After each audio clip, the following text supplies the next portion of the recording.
oradores de hoy. Leopoldo Moró, diputado nacional, Unidad Ciudadana por el Movimiento Alfonsinista. Vanessa Siley, diputada nacional, Unidad Ciudadana, secretaria general de Citraju, Sindicato de Trabajadores Judiciales de la Ciudad. Leandro Santoro, legislador de la Ciudad Autónoma de Buenos Aires, secretario general de Los Irrompibles.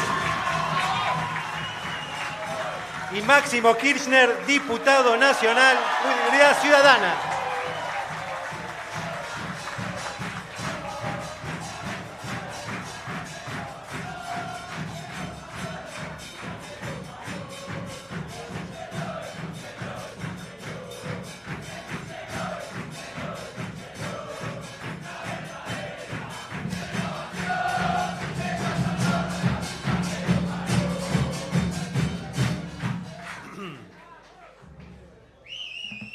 Si les parece, cedo ya mismo y sin más circunloquios la palabra al diputado nacional, Unidad Ciudadana por el Movimiento Alfonsinista, Leopoldo Moró.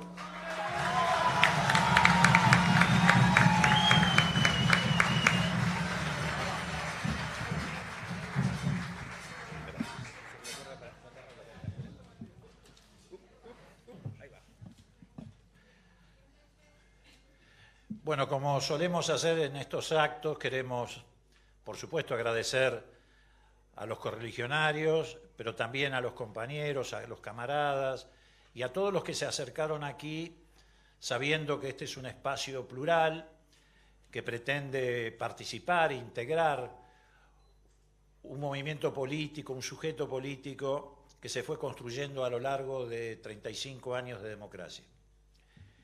El otro día tuve la oportunidad de charlar en una reunión privada con un grupo de intelectuales y de juristas que forman parte de esto que nosotros llamamos el Movimiento Nacional y Popular.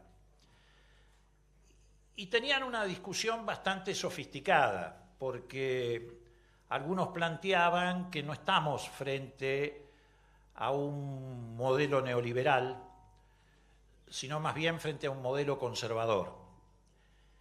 Y la verdad que a mí no me parecía demasiado importante o significativo establecer esa diferencia, porque en todo caso nos remite al pasado, a la historia, acerca del rol que jugó el liberalismo, cómo se interpreta el liberalismo, que además tiene diversas interpretaciones de acuerdo a la geografía en la que podamos instalar la discusión.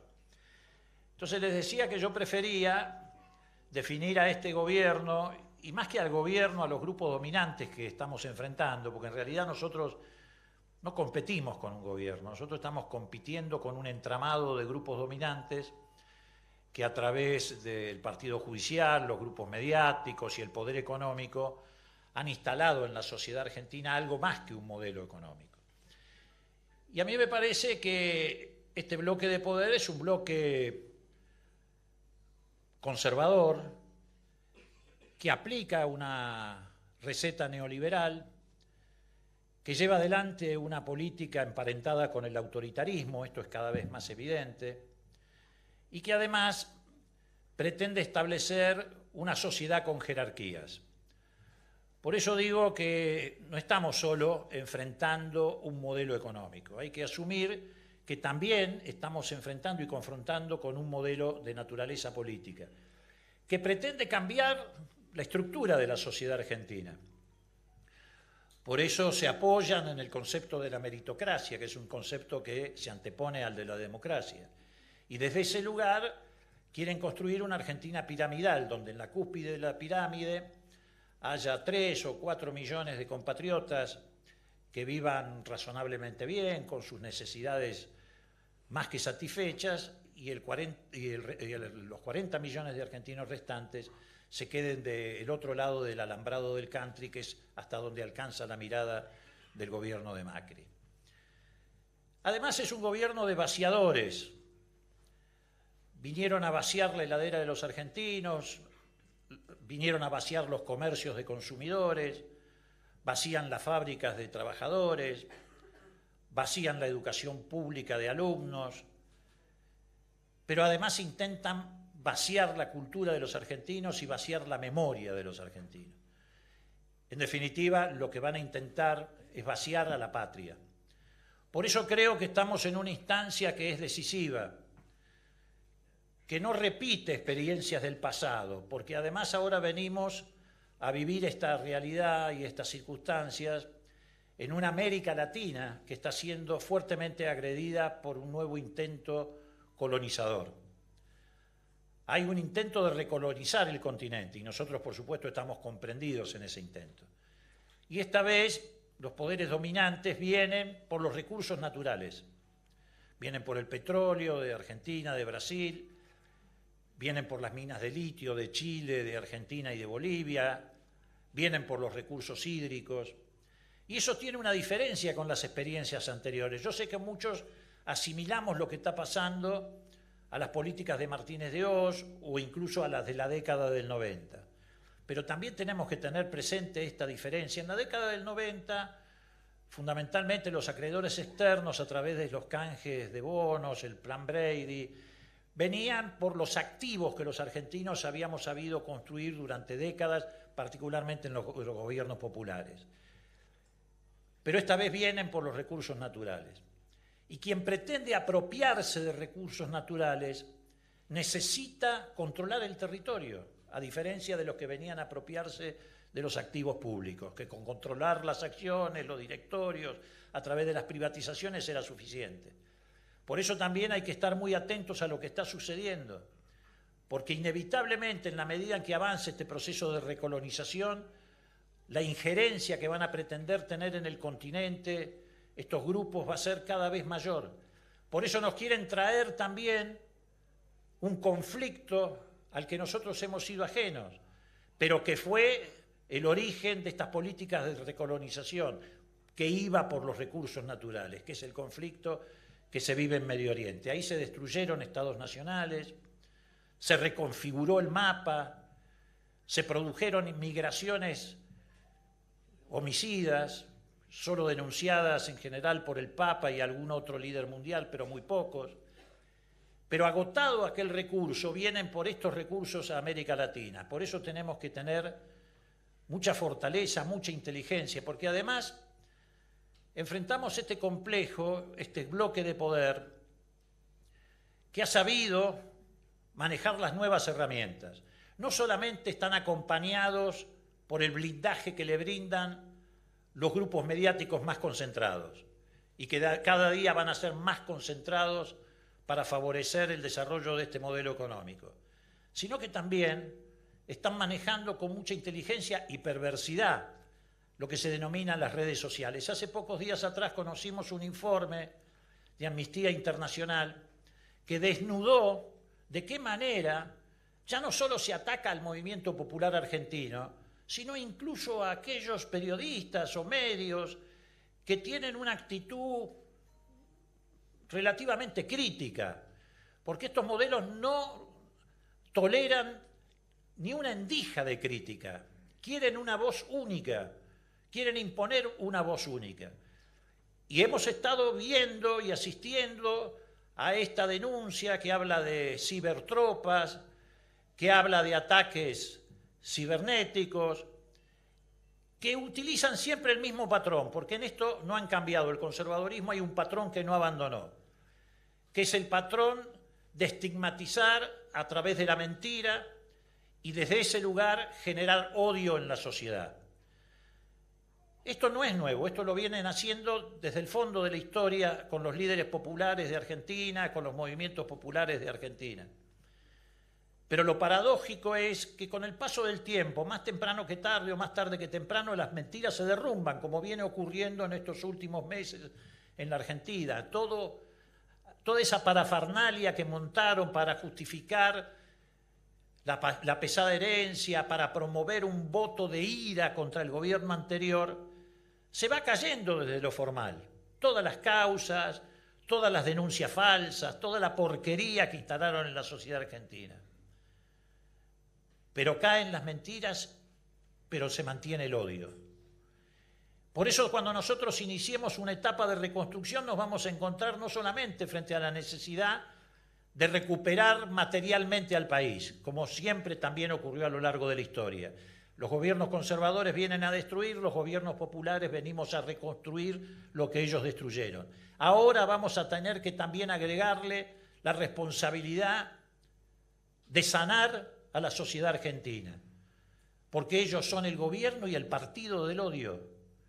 Y es lo único que le ha quedado como herramienta política para generar acumulación. Seguir sembrando el odio, la estigmatización que se dirige a todos los sectores, no solamente a los sectores políticos opositores, como es el caso de todos nosotros.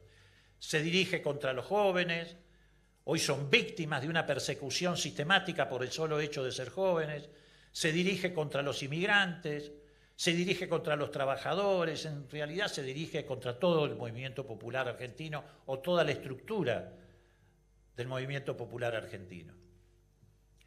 Por eso la tarea que tenemos por delante es muy importante. Por supuesto que nosotros creemos en la necesidad de la unidad de todos los sectores populares, lo más amplia, lo más abarcativa posible. Pero también creemos que con eso no alcanza, si la unidad es solamente la reunión de expresiones político-partidarias. En todo caso, ese debe ser el final del camino. El principio del camino tiene que tener una mirada más estratégica. Lo que necesitamos si queremos derrotar a este bloque de poder conservador es una alianza entre la política, la producción, el trabajo y los movimientos sociales. Y esa alianza después sí tiene que encontrar la representación política que la exprese, pero no podemos empezar al revés. Tenemos que construir, en primer lugar, desde la oposición parlamentaria. ¿Dónde se define hoy quién es opositor o quién no lo es? En el Parlamento. Y además tenemos que articular eso con la movilización popular, como hicimos en diciembre cuando se intentó el saqueo a los jubilados, o cuando llevaron adelante el saqueo a los jubilados. Pudimos articular acción política parlamentaria con movilización popular. Y ahí se va a ir definiendo el camino de la unidad. Ahí se va a ir construyendo la posibilidad de que el pueblo argentino encuentre una representación político-electoral que le permita terminar con la pesadilla del gobierno de Macri antes que Macri termine con la sociedad argentina. Desde ese lugar, y nosotros estamos aquí para contribuir en primer lugar a fortalecer Unidad Ciudadana, porque eso ya existe. Fue una representación y una expresión política que reunió a todos los sectores progresistas, populares, nacionales, en una experiencia limitada, porque fue territorialmente limitada a la provincia de Buenos Aires, a la ciudad de Buenos Aires y no mucho más. Pero ese es un camino que hay que transitar y hay que extenderlo a todo el país. ¿Por qué? Porque es lo que nos representa. Ahora, ¿esto qué significa? ¿Que nos vamos a quedar nada más que encerrados en ese espacio? No. Estamos dispuestos a fortalecerlo para abrazarnos con los que efectivamente tomen el camino de la oposición. Como decimos en el documento, nosotros vemos con esperanza y expectativa y ilusión la posibilidad de la unidad del Partido Justicialista, pero en tanto y en cuanto esa unidad sea la unidad para oponerse al modelo conservador, al modelo concentrado, al modelo autoritario. Y vemos también con una gran expectativa que en Unidad Ciudadana hay una mayoría peronista, porque es absolutamente imprescindible que esa mayoría tenga una expresión política. Pero también creemos que todos nosotros podemos contribuir a enriquecerla y extenderla desde nuestras culturas y desde nuestras tradiciones políticas. Entonces ese es el camino que queremos transitar.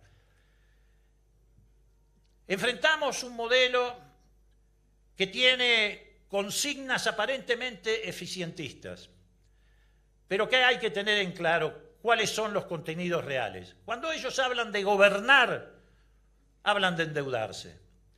Cuando hablan de administrar, hablan de cerrar hospitales, de cerrar escuelas, de degradar la educación, de destruir las políticas públicas. Y cuando hablan de competitividad, hablan de bajar los salarios de los trabajadores. Ese es el límite del modelo. Y nosotros tenemos que avanzar en otro camino. Y estamos en condiciones de hacerlo. Yo nunca ejercité el optimismo de la voluntad, pero me parece que tenemos que también rescatar aquello que nos puede dar energía y fortaleza. Porque, entre otras cosas, una de las perversidades que estamos atravesando en las construcciones simbólicas es que se le intenta hacer creer a la sociedad argentina que no hay reservas para enfrentar esto, y las hay. Y las hay porque la historia política de la Argentina, a diferencia incluso de otros países hermanos de América Latina, es muy rica. La hemos atravesado con movimientos populares que han dejado una profunda huella en la memoria colectiva de los argentinos. El radicalismo, el peronismo, con liderazgo que también han dejado profundas huellas, como es el caso del liderazgo de Irigoyen, de Perón, de Alfonsín, de Néstor, de Cristina. Pero también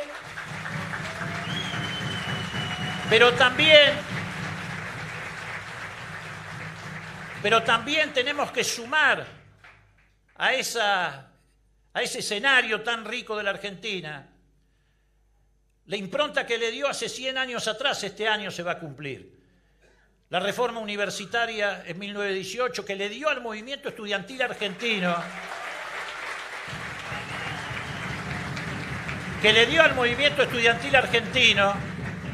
un protagonismo que incluso se extendió al resto de América Latina.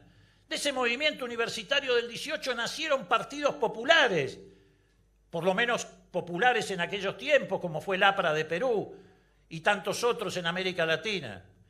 Y después vino la gratuidad que impuso Perón en las universidades, que eso también significó una expansión que abrió las puertas de las universidades definitivamente a los hijos de los trabajadores. No hay ningún otro país de América Latina, salvo precisamente por esta imitación o por este ejemplo que dio la reforma universitaria, que tenga un movimiento estudiantil con tanta conciencia política.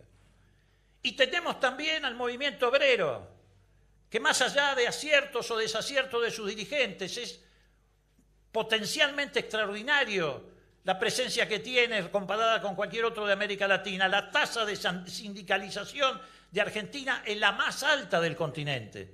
Y además también hay un camino de luchas que fue fortaleciendo el espíritu del movimiento obrero.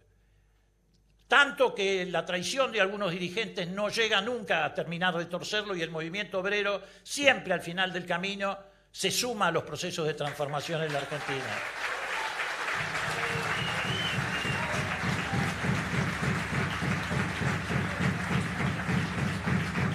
Y otro factor de fortaleza, otro factor distintivo, y no lo decimos solamente porque expresamos y representamos esa cultura política, fue que en la Argentina tuvimos una transición democrática no pactada.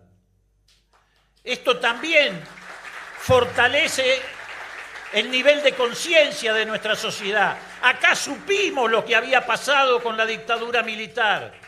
Le sacamos la careta, los desnudamos, las políticas de memoria, verdad y justicia se iniciaron en esa transición democrática no pactada. Otros pueblos de América Latina, otros pueblos hermanos, no tuvieron esa suerte.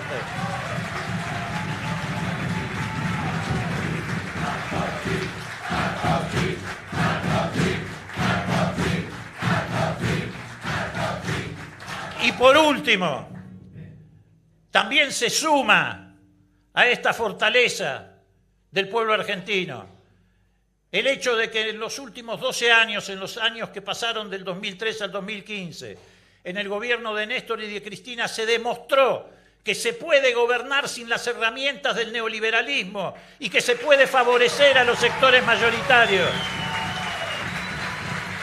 Y eso está en la memoria más reciente y más fresca.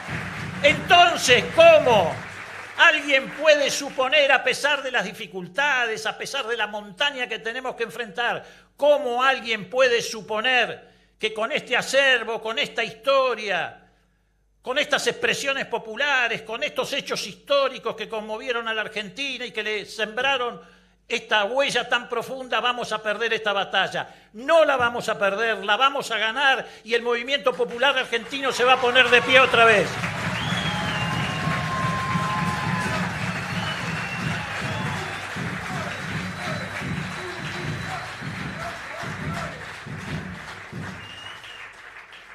Hoy nosotros, y termino, hemos hecho un aporte modesto. Somos conscientes de que nuestro espacio es un espacio en desarrollo, que tenemos que estructurarlo con mucho esfuerzo, con escasos recursos, pero estamos desafiados a que efectivamente esta cultura política que representó el radicalismo no desaparezca siendo furgón de cola de un proyecto conservador, elitista y autoritario.